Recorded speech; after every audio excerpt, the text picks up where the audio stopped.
everyone, and welcome back to the Smart Tea Podcast, where we talk about the lives of scientists and innovators who shape the world. How are you, Arthi? I'm doing pretty well, Arpita. I feel like, I'm lacking motivation to do anything. It's December. It's like between holidays. And so I'm just like, okay, can we just cruise on through the end of this year? I'm so ready for this year to be over. I hear that. I also feel the same way. I'm unfortunately not receiving that from the world that I'm living in. My work has been so busy because I think everyone is trying to spend their budgets before the end of the year. And there's so many really tight timelines. And I'm just like every day feel inundated with tasks. And I work East Coast hours, and so this morning I have a meeting at like 6:30 in the morning. Oh my And God. we joke about how I'm a morning person.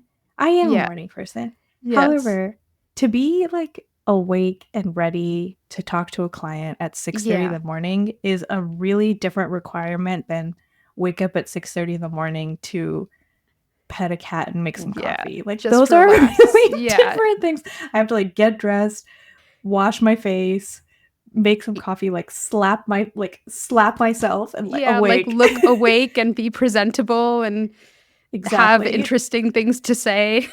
Yes, and like get on early enough that I can get my ducks in a row so that when I have to actually talk about things, I can sound smart and know what I'm talking about. It's just like, yeah, us in California, I feel like we always get the brunt end of those morning meetings. It's like, what time is convenient for everyone? Oh, yeah, well, it's 12 o'clock for you, but it's 6:30 for me. Yeah. Oh, that's tough. Yeah, it's really tough.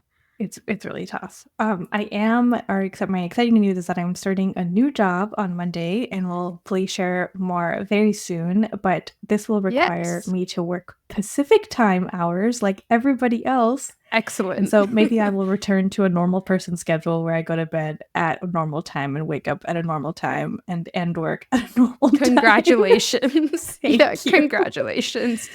Thank you so much. It's been a tough year for you with all the weddings and oh my gosh, so many all things. The morning meetings and everything. So I think you deserve a kind of relaxing 2025. I am very much hoping that I'm hoping that after this week things will sort of settle down a little bit more as I, quote unquote on board. I'm hoping that I'll just sit there and click through a bunch of trainings and not do a lot of work. Like that would be great. All those cybersecurity type yes, of exactly. I'll do all the sexual harassment, all the cybersecurity. Yeah. That's what I want to do. I want to click through a bunch of trainings and not do anything for the rest of 2025. That sounds wonderful. That's what I'm manifesting. Yes, that sounds wonderful. And I think, it makes a lot of sense too. Like why jump all the way into a job when you could just start in January after all the holidays? That makes a lot of sense. Yeah. Exactly. Yeah. So sounds great. That sounds wonderful. That's where I'm at. I'm ready for the rest of my year to be cozy. Yes. Well, speaking of cozy, I have a very cozy story for you today. I'm excited. So originally we were planning not to do one in December, but then I was like, this story is just so apt for this time of year. And it's short. It's a shorter story. So this is probably going to be a shorter episode, but it's a good one. And it's just like, you can have fun with it. There's no hard thinking involved. It's just a really... Great. Yeah, it's just we don't have to think about physics or math or chemistry. Yeah. We don't have to think about how different reactions occur. Oh my gosh. No. What a treat. It's just, it's just a really fun, nice, cute story that I think you're going to like. It's like a little Christmas gift to you. Thank you. Oh my gosh, I can't wait. This is actually exactly what I needed. Yes. Every once in a while, I think about Emmy Noether's story and how I just was staring at you with blank eyes as you said words. Yeah. And I was like, Arthi, please. And I was trying so hard. I'm like, I am trying I know you were. to explain this in a way that makes sense, but also won't get all the physicists mad at me. No, you did a great job. It was not you. It was, in fact, me. And I was just like, huh? That was a tough one. I think about that every once in a while, and I'm just like, damn, that was a crazy episode. That was a crazy episode. And if you'll notice, I have not really forayed back into that world of mathematics and physics Oh my since God. then. You So definitely made me realize that that is not something I'm capable of doing. I'm it's just like, crazy. I'm not either. It was my brother. It was all the other physicists in my life who helped me through that. Yeah, so this is okay, this cozy is story. completely the Not opposite. Emmy Noter. Okay, No, we're this is ready. completely the opposite. Today we're going to be talking about a man named Wilson Bentley, who is also known as the Snowflake Man. I'm already obsessed. Yes. So, very, very wintry December story. So, let's get into his life. Wilson was born on February 9th, 1865, in Jericho, Vermont. Many people in that area were farmers, including his father, Thomas Edwin Bentley, and his older brother, Charlie. His mother, Fanny, had been a school teacher before she got married, and so she homeschooled Wilson until he was 14. My cat's shelter name was Fanny. Really? I'm not sure how I feel about the name No, Fanny for a cat. it didn't last long, actually. Yeah. She was promptly renamed. Poppy is very cute. I agree. Thank you. I think Poppy is very cute too, but her shelter name was Fanny. And Yeah. then Pepper's shelter name was Max. So they would have been Max and Fanny. Oh my Which is like goodness. maybe cute, but I That don't know. sounds like grandparents' names. Grandpa Max and Grandma Fanny. That's what it sounds like. That it does sound like that. Yeah. Cairo's shelter name was Enzo, which is close, but That's actually not bad. it's But yeah, not why bad. are these all grandparent names? Yeah. Yeah. Very Italian grandpa name. Yeah. So, yeah. Yeah. But Fanny, his mother, was a school teacher and homeschooled Wilson until he was 14. And she was really the one who instilled this love of learning in Wilson and encouraged his fascination with nature. So he would study trees, insects, and kept a journal where he recorded the weather. And his mother also had a set of encyclopedias that he kind of just bookwormed his way through. So just loved to learn, and she really encouraged that. So even though he lived in a community of farmers who, as a rule, hated the long, hard winter months because nothing would grow in the winter, Mhm. that was actually Little Wilson's favorite season. He lived for winter.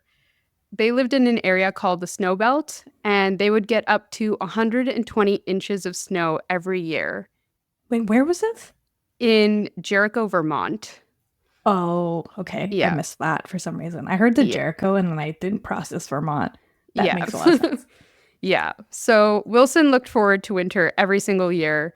Kind of sounds like basically from the beginning, he was born with this innate fascination for snow and snowflakes. Later in his life, Wilson said, quote, "It was my mother that made it possible for me at 15 to begin the work to which I have devoted my life.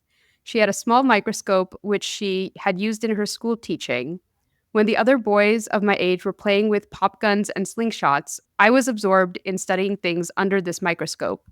Drops of water, tiny fragments of stone, a feather dropped from a bird's wing, a delicately veined petal from some flower. But always from the beginning, it was snowflakes that fascinated me most. The farm folk up in this north country dread the winter, but I was supremely happy from the day of the first snowfall, which usually came in November, until the last one, which sometimes came as late as May." End quote. It's really cute. Yeah. Do you watch Gilmore Girls? I do not. There's the main character, Lorelai, is obsessed with snow and the first snow especially. And every season there's an episode where she has like the first snow where she's so excited about it. I can't relate as a Californian, but that's what that No. reminds me of. Is like everyone around her is like, snow is the worst. It causes so many problems, and she's always so excited about snow. And I've been doing my yearly rewatch of Gilmore Girls, so that's what it made me think of. Oh, Can't yeah. relate, but Yeah. it is cute. No, I can't relate either. I'm a summer person for sure, and I was feeling cold while writing this story. It was like, I know it's all in my head, but I was just like, oh my God, it's like snowflakes. Yeah, but I'm so lucky to live in California in December when it's like 75 degrees out and it's so nice. Like, Really nice. yeah, so I can't relate, but I'm glad he lived in a place where he could study snowflakes to his heart's content. So Wilson spent a couple of years looking at snowflake crystals under this microscope, and he became fascinated with the beauty of them. He would make sketches trying to capture what he saw because he really wanted to be able to share what he was seeing with others. But he wasn't very happy with his drawings because he couldn't capture all of the intricate details before the snowflake melted. Mm-hmm. Hmm. That makes sense. Yeah. He said, quote, "I found that snowflakes were masterpieces of design. No design was ever repeated. When a snowflake melted, just that much beauty was gone without leaving any record behind," end quote. Yeah, I do agree that snowflakes are very pretty. Like when the They're like crystal beautiful. structures fall on your Yes. jacket if you're wearing like black gloves or like a black jacket, especially with like high contrast, they do look Yeah. very pretty, They look unfortunately. gorgeous. Yeah. And yeah, we were just talking about this earlier, but I've started putting all the episodes of our podcast up on YouTube, and like I have pictures where I can find them about people's childhood or what they were studying. And I'm so excited to put this one on YouTube because there are going to be so many snowflake pictures of like Oh all my the gosh, snowflakes that he took. So I'm really that's excited exciting. once this one gets up there. So yeah, because they're beautiful. So after a few years of trying to draw the snowflakes, Wilson read about a new type of camera that could take pictures through a microscope. So he asked his parents if they would buy the camera for him. And although his mother was totally excited for him and was on board, his father was the one they needed to convince. And his father was like, "We're farmers. Like, why are you screwing around with snowflakes and microscopes? That's not Hmm. practical at all." But finally, his mother and Wilson together both made Wilson's father cave, and they bought a bellows camera, which is a very large type of camera. So, in keeping with the farming theme, the camera was said to be larger than a baby calf and cost as much as Wilson's father's herd of cows. Yeah. Wait, what? Yeah. I mean, I guess this is the era that we're talking about where, things are obviously not as sleek as we think about of them now, but a Yeah. baby calf? Yeah. It like I've seen pictures of it or like videos of it. Like you can't hold it. It needs to be sitting on a table. And it kind of looks like a giant accordion. Like the bellows of Wow. an accordion, hence the name Yeah. bellows camera. Yeah. So Wow. it's Amazing. gigantic. Yeah. So the lens of the camera is at the end of the accordion-like structure, and the lens can be moved backwards and forwards so you can focus on whatever your subject Mm, is. okay, that Yeah. makes sense. Yeah. So he got this camera, but that's barely like step one of this process he has to go through to take a picture of a snowflake. So, first of all, photography is a very new field at this time, and most Mhm. people were taking portraits of people. So, like, although the bellows camera had the ability to take pictures through a microscope, no one was really using it to do that, you Got it, know. okay. So Wilson had to find a way to attach the microscope to the camera so he could take pictures. Then he had to actually learn how to use the camera. And I'm like, remember, he lives in this farming community. Like, Right. Yeah, there's no and one to teach him that. Yeah. it's not as simple as, like, clicking a button. He has to figure out the film and how to process, like, all the things. Yeah. Yeah, Yeah. Because he has to like figure out how to develop it and like all right. the, yeah, everything. And it's not like he had Google at that time where he could just like watch a tutorial video or something, you know? Yeah. Yeah. He was reading encyclopedias. Also, Yeah. I clearly remember being in elementary school, middle school, before Hmm. Google was as ubiquitous as it is now. And if you wanted to know something, you had to go to a book and look it up. Like, Yeah. can you imagine doing that now? Like, I cannot. Like, I realized this was a part of my childhood and my life, and Yes. yet I cannot fathom not Yeah. Googling every passing thought that I have in my Everything. brain. Yeah. Like, please never look at my Google search history. I feel like this is such a It's ubiquitous thing so of just like, random. no, Yeah. I don't want people to know what my random thought processes are. Yeah, no, like I remember in elementary school when we did reports, we learned that the way to find information about whatever topic you were Yeah. researching was go to the library, find that Uh-huh. section in the library that talks Use the Dewey about Decimal like, System, the card yeah, catalogs. Yeah. exactly. It's just like, oh my gosh. And then it was such a process. Yeah. And then all of a sudden it's like, oh, you could just Google it. Yeah. It's crazy. Yeah. So he's learning how to So process film. he's learning how to use the camera, process film. Next, he had to actually collect the snowflakes. So The way he did this was he would walk around outside with a tray that had a piece of black velvet on it to catch the snowflakes on. And when a bunch of snowflakes would clump together, he would gently separate them using a turkey or chicken feather, which was very easy to come by on the farm. Mhm. And then he would place this tray of separated snowflakes under the microscope and try to take a picture. But if the camera wasn't focused, the wheel to focus it was up near the front of the camera. And so he couldn't look into the camera and focus Oh, it at at the the same same time? time. Dang, Yeah. wow. So he had to rig up like this little string and pulley system so he could focus the camera while he was looking through it. Oh my god. Also, like, there's probably a light bulb, no, to create some sort of light in order to take the picture. Isn't that Probably. emitting heat? Like, how are these individual snowflakes not melting? So, yeah, that was my next sentence, actually. Like, after all of this, there's the very real possibility that the That the snowflake would snowflake is melt. just melted. Yeah. Yeah, especially because, like, again, since photography is so new, exposure times could be up to 90 seconds long to get a good photograph. Yeah. 90 seconds? Oh my gosh, that's Yes. so crazy. So your thing has to like stay still and perfect and pristine for 90 seconds. So to help with that, all of his work had to be done outside or in a really cold shed in the middle of winter. Sounds fun. Yeah. He loved it though. So the first winter after he got his camera, he didn't get any good pictures of snowflakes at all. They all just looked like shadows or kept melting before he could properly focus the camera and capture their image. But he kept on trying and making tweaks to his setup, and finally, in a huge snowstorm on January 15th, 1885, he managed to capture the first photomicrographs of his snowflakes.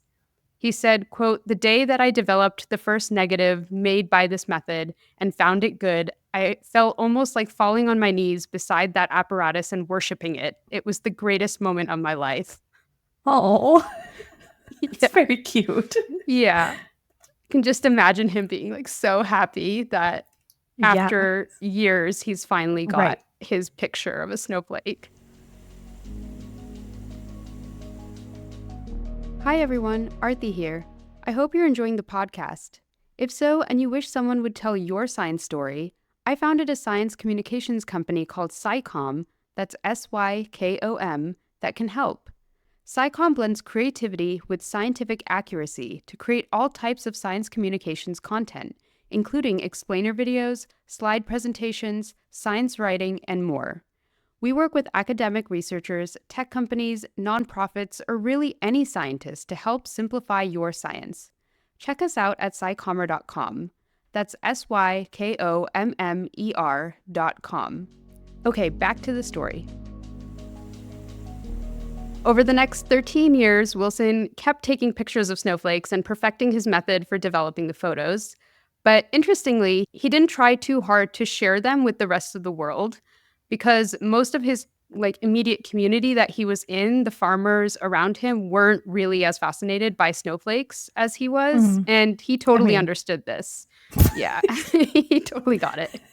I Yeah. get it. Yeah. He was just like, he understood that most people just saw his pictures as pretty, and then that's like about it. There's nothing to get super obsessed about. So he would share his pictures with friends and family, and he even sold a few pictures for just a few pennies or turned them into birthday cards.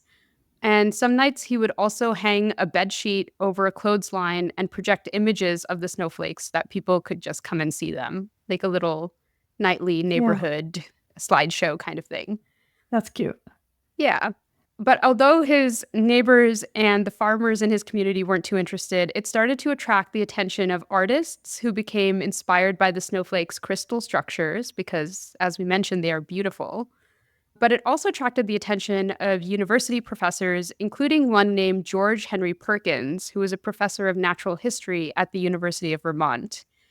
Professor Perkins convinced Wilson that even though he didn't have formal scientific training or anything, he really did have something special and he should share his work with the outside world. So Wilson collaborated with Professor Perkins to publish his first article in 1898 in Appleton's popular scientific monthly called A Study of Snow Crystals. In this paper, Wilson published some of the pictures he had taken and laid out his method for taking the pictures. And he also talked about some of the things that he had learned about snow crystal formation. For example, he had seen that each snowflake begins as a tiny speck of water that forms around a dust particle in the sky. And then as it falls, more water attaches to it and freezes outward in branches. I don't think I knew that. Yeah. I guess that makes a ton of sense. It needs something to attach to, but like even any kind of crystal needs something to attach to. I just didn't really think about that. But yeah, I guess it makes a ton of I think rain sense. also forms the same way, like raindrops, which we'll get to in a minute. But raindrops do form kind of around the same, like they need a little dust particle or something so that the water can collect around it.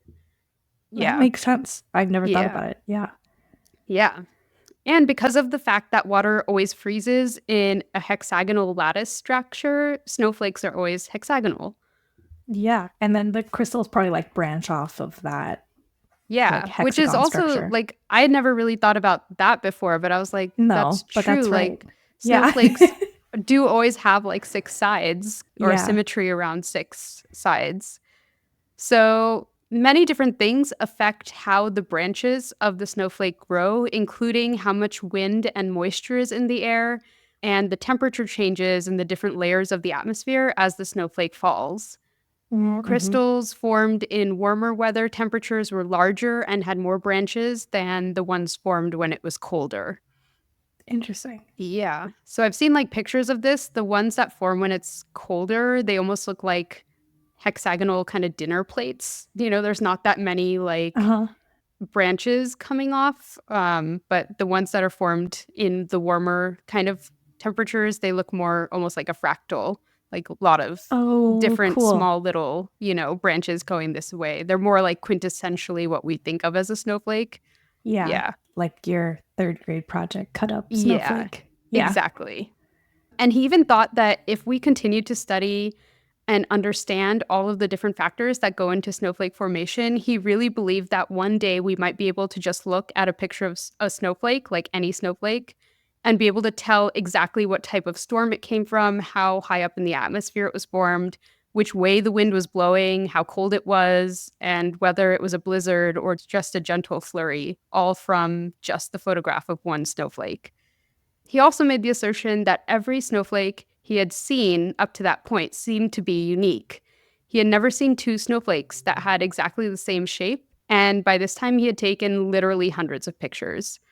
That's definitely something, yeah. Yeah, that's why I kind of got interested in this, because I've heard that saying, like, no two snowflakes are alike. Yeah. And I was like, who came up with that? Like, who decided, like, who figured that out, you know? And that's how I learned about Wilson Bentley in the first place.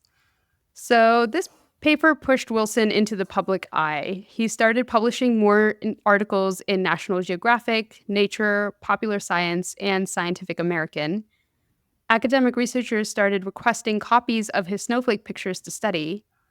Jewelers and engravers also started asking for copies of his photos so they could use them as inspiration. That makes a ton of sense. Yeah.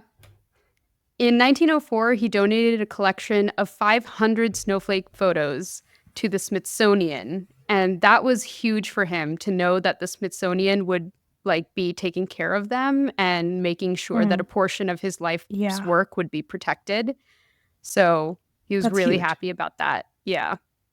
He also expanded his work to take photographs of other things in nature, but especially anything having to do with snow, rain, or dew. So very moisture related. Weather. Weather, yes. He was the first American to measure the size of raindrops, and the way he did this was actually interesting. He sifted some flour from the kitchen, just like all-purpose wheat flour, into a pan, and then he held the pan in the rain for a few seconds. And then when a raindrop fell into the flour, it would soak up the flour and form a tiny little dough ball that Wilson would dry and then measure. Wow, that is quite innovative. Interesting. That is quite genius. I guess you would need it to be raining very gently for that, right? So that you don't end up with more than one raindrop in one spot. Or like you just have to be really fast about if it's like You're a just like, heavy yeah. downpour, just like yeah, Yeah. just like 1 second. Yeah. So from 1898 to 1904, he measured 344 raindrops across 70 different storms and reported his finding in the monthly weather review. So you just have all these little tiny balls of dough that he's just like, beep, Yeah, this beep. is this is this raindrop and this raindrop. He found that the largest raindrops were about 6 millimeters and that different types of storms had different types of raindrops. So very much like It's snowflakes. it's starting to give spectrum, but yeah, let's keep Yeah, a going. little bit. A little bit. His like one-minded obsession with this since he was like 10. Yeah. Yeah. Yeah, I thought that earlier, but now I feel it more definitively. Yes. And speaking of which, like he's doing all of this while he's primarily being a farmer as well. Right, that's what I'm saying. This is not his full-time job. No, Yeah, this is like no. a fun side project for him, Yeah. which adds another level of dimension to this. It's like, yeah, I did a lot of weird shit in the lab too, but that was my primary occupation. Like that Yes. was what I was actively being paid to do, and this is real different. Yes, this is really like he's spending every spare moment he has thinking about this and doing this. When his father passed away, Wilson and his brother Charlie took over the farm and they even expanded it. So they're doing really well. Wilson never married, but Charlie did. And Charlie had 8 children. Oh my So, god. It's too yeah. many. So Charlie's family took over half of the farmhouse, and Wilson had a great time with all his nieces and nephews. And he kind of, I feel like, turned into his mother in a way, in that he really encouraged his nieces and nephews Mm-hmm. to go explore nature, and they would bring him back things to photograph from all their, That's very cute. yeah, from all their That feels like roamings. something a little kid would love. Yeah, I could just imagine the little kid going like, "Uncle Wilson, I found a leaf. Can you take a picture under your microscope?" Like, and he'd be excited too. He'd be like, "Yes, let's do it." So by 1920, Wilson had written numerous articles, both in scientific journals, but also for the general public. He really wanted others to see the beauty of snowflakes. He became known across the nation as the Snowflake Man or Snowflake Bentley. He continued to take pictures of snowflakes for the rest of his life, as well as basically become an amateur meteorologist. In 1924, the American Meteorological Society gave the first research grant they ever awarded to Wilson for 40 years of extremely patient work. Oh Yeah. my god.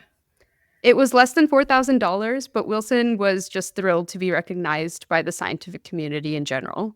I mean, just like an amateur scientist, that the fact that he's publishing papers at all or getting Yeah.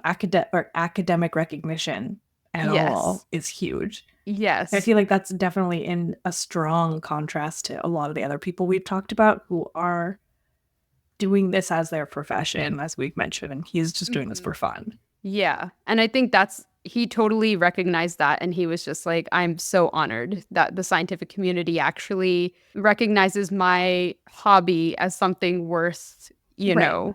worth being studied and worth being recognized by the scientific community. So in 1931, a physicist who worked at the U.S. Weather Bureau, Dr. William J. Humphreys, had heard about Wilson's photomicrographs and reached out to him about publishing a collection of his best snowflakes. While Dr. Humphreys gathered funding for the project, Wilson sorted through his collection of snowflake photos. At this point, he had taken over 5,300 snowflake photos. It's just a ridiculous number. That's so many. Together, they found a publisher, and in November that year, a book called Snow Crystals was published, which contained almost 2,500 images, including 100 photos of frost and dew. And that book is still in print today, so you can go buy a Wow. copy. I feel like that'd be a really nice, like, coffee table book, Yeah, totally. Vintage is very cool right now. right? All these, like, vintage photomicrographs. That'd be amazing. So this was a huge achievement, and I'm sure Wilson was just overjoyed to have his work immortalized this way. But unfortunately, he didn't get much time to bask in his accomplishment because just a week or so later, he was walking through a snowstorm around Jericho and he contracted pneumonia. By the time a doctor was called, it was too late, and on December 23rd, 1931, Wilson died at the age of 66.